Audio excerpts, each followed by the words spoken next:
I started this brand with just 2,000 naira.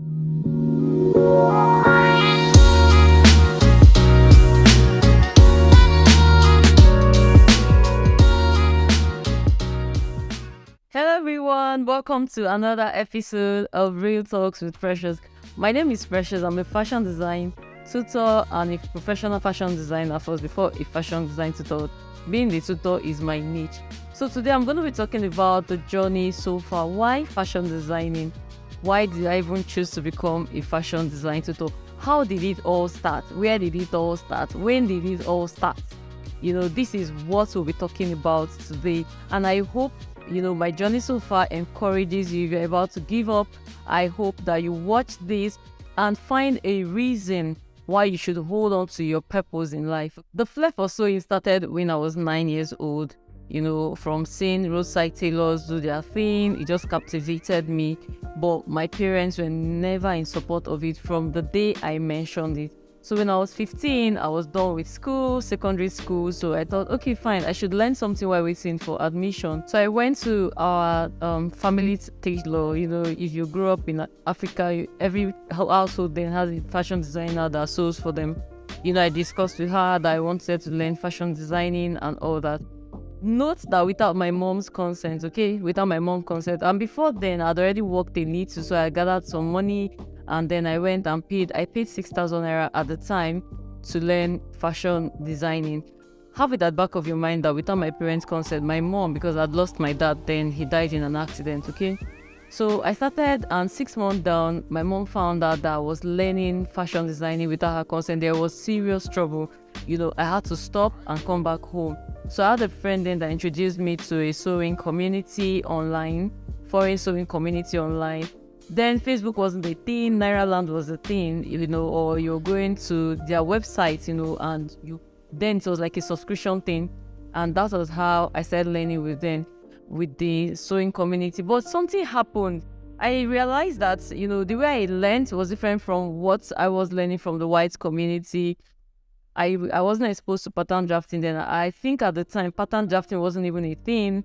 And so it was a little bit difficult to blend in back, but I just kept on doing, what I was doing. I didn't lose focus. I was just learning. And yes, the method of drafting then in the white community was not drafting per se from the scratch. It was draping on the dress form and then bringing it down to, your pattern table and then start your pattern alteration. So that is to say that I taught myself pattern drafting. I read a lot of fashion books and practiced a lot of it and chose the one that I felt was simple, easy to master, and something that every other person can easily do, something I can teach somebody. So what I want to encourage you with what I've just said is, if you have a purpose and you have a goal or you have a set target, do not let anything, discourage you from it. It would have been easy for me to just give up my fashion dreams because my parents were not in support of it. Even though I was a minor, I wasn't even up to 18 then, But I still went out of my way to, follow that dream. I believe that if you have something in your mind, there's nothing should be able to kill the dream, in your heart. Just keep fighting for it, and one day, you'll get it. In order to keep up with the Nigerian trend, I went on Nairaland and, I started looking for fashion designers, fashion tutors, to learn our own trend. And I met 2 amazing ladies there that I followed. I even had to follow one from Nairaland all the way to Facebook. Now from Facebook, I was there. I was actually sewing for commercial at the time. I started sewing for people. In church, I was a worker, so I sewed for my department group, and all that. While in Nairaland, and then one of the ladies died, and then Facebook came up newly. It was a new social media platform, and we all moved from Nairaland to Facebook. So this is the process, right? So when we got to Facebook, I just thought about it. Why don't I share the process of my work? So when I'm sewing for my clients, I just snap them and I upload them. I found out that so many people were interested in learning and all that. So this will bring us to another part of my life that, I didn't really understand, how to handle these things then, what to do. I didn't have access to certain information. I didn't know that to create a Facebook group is free. I actually thought maybe there's a government body that, you have to pay or have some document before you create a Facebook group. So education and knowledge is power. There is no knowledge that is waste. And I was going to say something earlier. I said what I want to say is growth takes time. Growth is a process. You can't speed it up. I can be 31 today and I cannot speed my age to 40. I have to go through 32, 33, all the way to 40. So that is how growth is. You cannot speed it up. So don't look at someone else that is there and say, oh, I have to be like this person. Your process and that person's process is not the same. So embrace your own process and keep working on your process so that it will lead you to your progress. And what I want to say to you all is, do not compare your progress or your process to another person's progress. Like there's this adage that says some of us, some people's tithe is even your own salary, So you don't want to compare yourself to someone that is there and you are still in your process, okay? So just embrace your process. So that being said, I started giving out these things for free on that group for years. Okay, for years. I didn't know that I could monetize my knowledge until someone else took it and sold it, and it became a whole lot of issues, from one issue to the other. And I met someone again, or still on the social media platform Facebook, and the person advised me and said, oh Precious, you can actually have your own group. I'm like, really? She said yes, and she told me how to do it. I came back home, I asked my cousin to do it for me, and I was surprised. In 2 weeks, we had over 41,000 members on Precious Apparel Facebook group, So what helped me, get to that point? First of all, I put myself out there. How did I put myself out there? I shared my work process, okay? Not just sharing your work process and running away. I answered people. I made myself available. Unconsciously, I was building a brand without knowing. I made myself available, I responded to questions, and I was consistent, okay? So they did not come today and I post something today and tomorrow they cannot find me. So at some point, I felt like it became a threat to the group owner because I was showing up every day, morning, afternoon, and evening, except I have nothing to do. And if I didn't have anything to do, I was sharing, style tutorials, trying to respond to other people's questions. At some point, some people will make a post and ask me to answer them, on someone else's group. So I understood where that whole, beef and everything, came from. So you have to make yourself available. You have to show up and you have to be consistent, okay? You have to be consistent. Now, be known for something. Don't come up today and you're posting your work process. Tomorrow you're dancing. Next tomorrow you're saying something else. Another day you're a marriage counselor. Another day, your work is like a personality, okay? You have to have one personality. Your brand or you yourself should be identified and known for something, not just random things, okay? So that's what I did. I was known for teaching.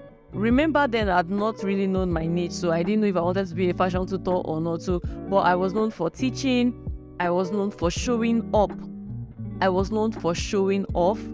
I was known for being there for anybody that needed help as regards fashion designing, okay? So it was easy for people to trust me. When I even opened my own group, it was easy for people to trust me and trust the brand because they know me. I've made myself accountable, like, okay, we know this person, we can trust this person, okay? So I opened my group and I continued being consistent, sharing my knowledge on fashion designing, until one day I sat down. It was too much for me at the time, okay, because I was teaching fashion designing online, I was sewing for clients, I had my family to attend to, I had the children, like so many things were just dragging me from the right, left, and center. I was like, okay, babe, sit down, what do you want?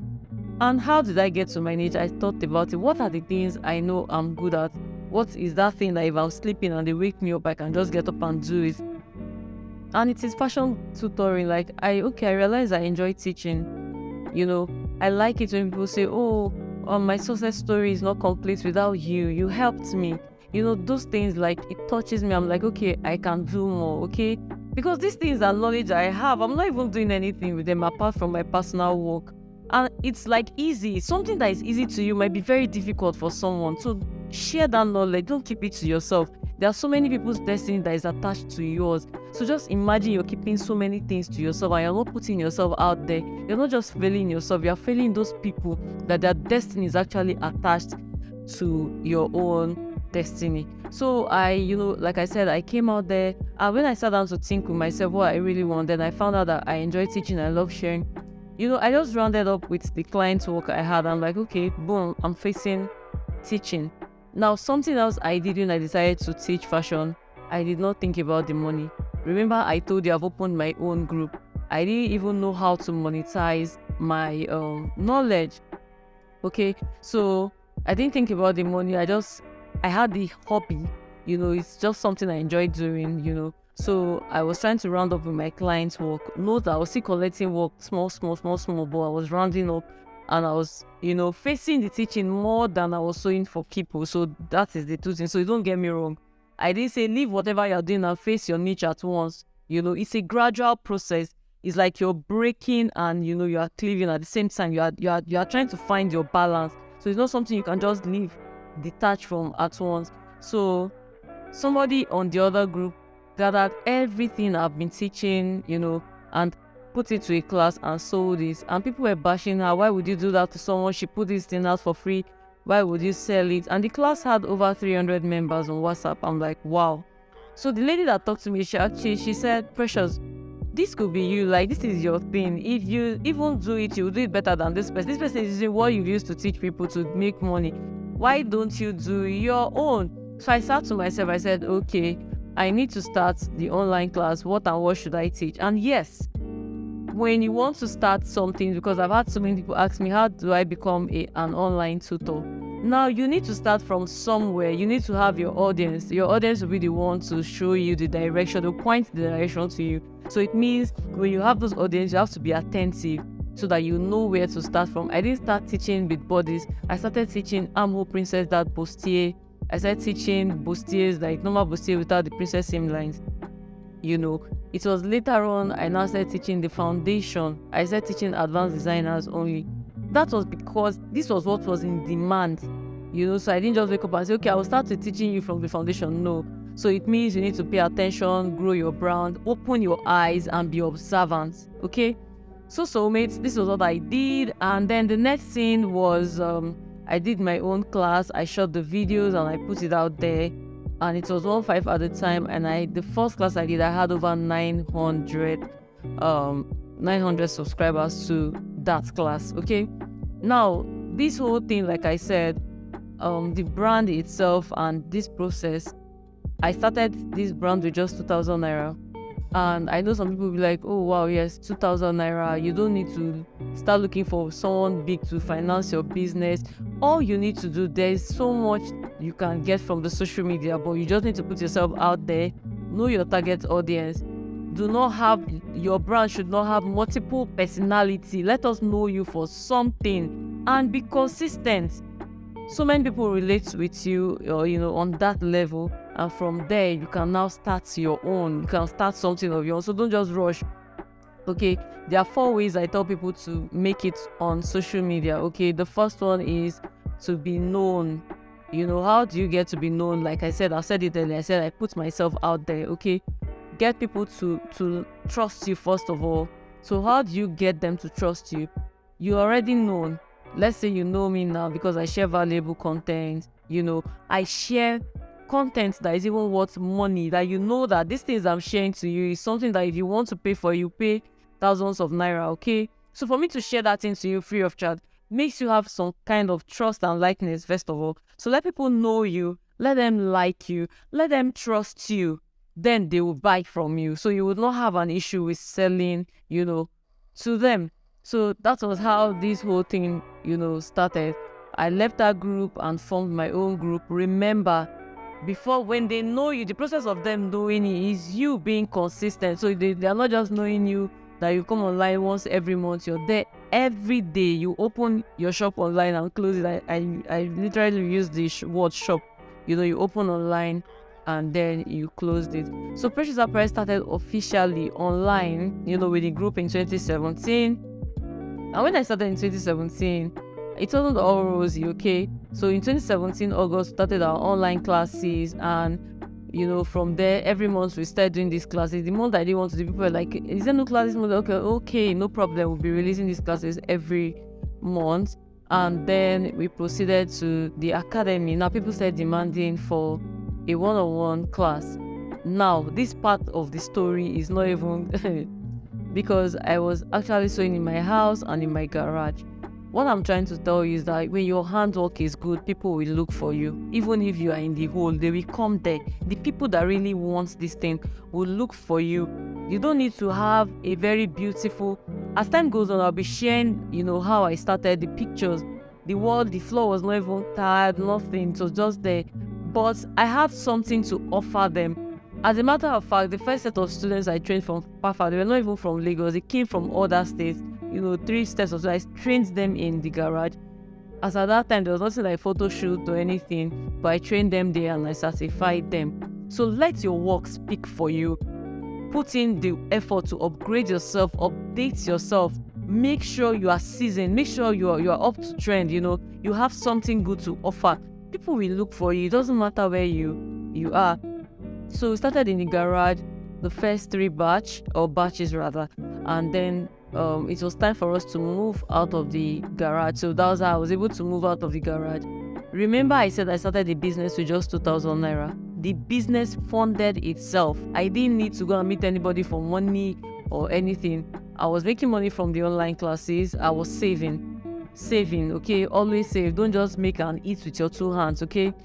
I was saving, and before you can be an online tutor, like I said, you have to be trustworthy. So it's not that you say, oh, we are doing our class today and people are waiting on you and they are not seeing you, or the quality of your video is not okay. You have to, try to get things, but let it be that as you're making, you are saving and you have a plan to get things that will help your business grow, okay? So like I said, I started the business with just 2,000 naira and it funded itself. So money was coming from the online class, I was saving. From physical class, I was saving until I was able to save enough. And then I rented a shop. I bought, I think, 8 sewing machines. Maybe I could share the pictures with you. I bought 8 sewing machines, rented just 1 shop. And that was how we started the academy, Precious Apparel in 2018, on the 31st of January precisely. That was when we started. But I like to celebrate the anniversary in May. Because May, to me, I feel like May was when I graduated the first set. So the graduation to me is like a success. Like it started and it actually ended successfully. So I like to celebrate in May 17 or the 17th of May. Every year, I just put that as our anniversary because to me, it was when I actually triumphed. I was successfully graduated 25 students, like my first set of students, okay? So soulmates, just to summarize the whole thing, as time goes on, when we get to know each other more on this talk, I'll be sharing certain things from how I started here, okay? So, but what I want to tell you right now before I end this talk is, do not give up on your dreams. Do not even give up on your own self. Your own self. Do not give up on your own self. And let your dream be big enough to scare you. If that dream is not scary, it cannot even take you out of your comfort zone, because there are times when I thought that, oh, will I ever move this academy from, or this teaching from, the dining room or the garage to somewhere else. At first, I didn't see myself moving out of that place. And when you don't see yourself moving out of your comfort zone, it keeps you there. So you have to see the bigger picture. Like, oh, okay, picture yourself in that big place so that you know that you have something that you're working, for or towards. So I pictured myself, and that was when I was able to move out there, because I was scared. Oh, this is my house. I'm comfortable in my house. But there's no way I can train people in my house. So see the bigger pictures. Let your dream even scare you and work towards it. There's nothing that is impossible. There's nothing too hard to achieve. If you set your mind to it, you will achieve it. So once again, I'm Precious. Till we meet again in our next talk, don't forget to subscribe to this channel. Don't forget to ask your questions. Don't forget to suggest whatever topic you want me to talk about. I'm here to talk about it with you. That's why I'm here, to hold your hands, okay? It's beyond writing now, so you can easily listen to me when I speak to you, okay? So subscribe to this channel, like this video, share this video to anybody you think this story would anybody you think would need this story, okay? So share the video, subscribe, like, and I'll be seeing you in our next episode.